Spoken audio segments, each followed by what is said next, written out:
آپ امریکہ میں کیسے انٹر ہو رہے ہیں؟ ویزے پہ انٹر ہو رہے ہیں یا آپ پرول پہ انٹر ہو رہے ہیں؟ آپ گرین کارڈ کے ساتھ انٹر ہو رہے ہیں بغیر کسی کنوکشن کے، یا آپ کا کوئی پینڈنگ کیس ہے؟ تو یہ بہت بڑا ڈفرنس ہے، بہت بڑے پرابلم ہو سکتے ہیں، لیکن ہم دیسی لوگ اس کو بڑا معمولی سمجھتے ہیں اور چیز دیکھی جائے گی نہیں، کافی لوگ سفر ہو رہے ہیں ایئرپورٹ پہ، تو میں آپ کو یہ آج بتا دوں تاکہ آپ کیئرفل رہیں۔ سب سے پہلا مسئلہ یہ ہے کہ کیا آپ امریکہ میں ویزا لے کر انٹر ہو رہے ہیں؟ آپ جب آتے ہیں تو سی بی پی آفیسر آپ کا ویزا چیک کر لیتا ہے، آپ سے کوشچن کر لیتا ہے، آپ کا لگیج چیک کر لیتا ہے، آپ کی انسپیکشن ہو جاتی ہے، اور پھر وہ آپ کو کہتے ہیں ویلکم ٹو امریکہ، اتنے دنوں کے لیے آپ آ رہے ہیں، 30 دن یا 6 مہینے کے لیے، وہ آپ کو انٹری دے دیتا ہے، تو آپ یہاں پر لیگلی آ چکے ہیں۔ یہ ایک بات ہے۔ دوسرا، وہ بندہ جو جس کے پاس ویزا نہیں ہے اور وہ پیرول پہ آ رہا ہے، اس کا یہاں پر اسٹیٹس اپروو بھی ہو چکا تھا، اس نے I-130 پٹیشن کی تھی جو اپروو ہو چکا ہے، یا اور کوئی اس نے واوا U visa T visa application دی تھی، وہ اپروو ہو چکی ہے، لیکن اس کو فزیکلی ہاتھ میں گرین کارڈ نہیں ملا اور وہ کسی ایمرجنسی سچویشن میں باہر چلا گیا اور اس نے ٹریول ڈاکومنٹ لیا تھا، وہ اندر آ جاتا ہے۔ اب ہاتھ میں گرین کارڈ نہیں ہے، صرف بس وہ ٹریول ڈاکومنٹ ہے، اس کو C B P officer reject کر سکتا ہے، اس کو ڈینائی کر سکتا ہے، اور اس بندے کو وہ ڈیپورٹ بھی کر سکتے ہیں، کیونکہ سی بی پی آفیسر کو یہ اختیار ہے کہ وہ آپ کے پرول ڈاکومنٹ کو، آپ کے ٹریول ڈاکومنٹ کے ایکسیپٹ کرے یا نہ کرے۔ نمبر ایک، یہ ایک ایشو۔ اب دوسرا ایشو، اگر آپ کے پاس گرین کارڈ ہے، آپ نے ملک سے باہر جا کے جو ریکوائرڈ ٹائم تھا، 1 مہینے 2 مہینے تھے، اوور اسٹے نہیں کیا، آپ واپس آ گئے، اور آپ کا کوئی کرمنل کیس ہے جو عدالت میں پینڈنگ ہے۔ یاد رکھیں کہ کرمنل کیسز ہر اسٹیٹ میں مختلف ہوتے ہیں، بعض اسٹیٹ میں چھوٹی سی بھی شاپ لفٹنگ کرتے ہیں وہ بھی کرائم میں آ جاتی ہیں، بعض اسٹیٹس میں اگر آپ نے ایک خاص مقدار تک کی شاپ لفٹنگ کی ہے، اس سے زیادہ نہیں ہے، تو آپ پہ رپورٹ ہو جائے گی، لیکن آپ کو جیل میں نہیں بھجوائیں گے، آپ اریسٹ نہیں ہوں گے، لیکن ریکارڈ میں آ جائے گا کہ آپ نے شاپ لفٹنگ کی ہے۔ تو ڈیپینڈ کرتا ہے کس اسٹیٹ میں ہے،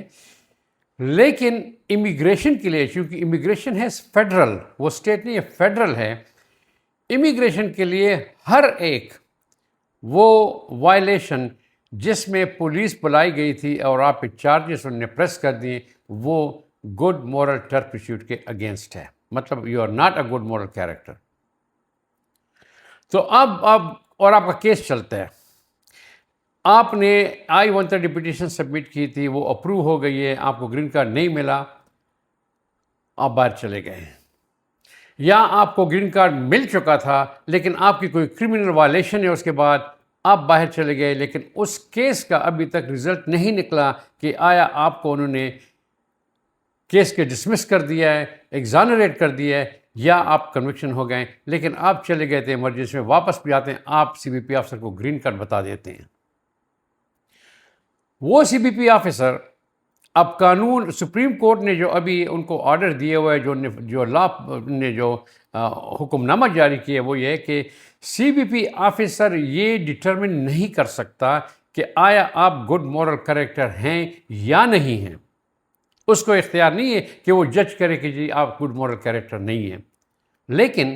چونکہ آپ کا کیس پینڈنگ ہے تو وہ آپ سے گرین کارڈ لے سکتا ہے، اور جب وہ گرین کارڈ لے گا، چونکہ آپ کے پاس اس وقت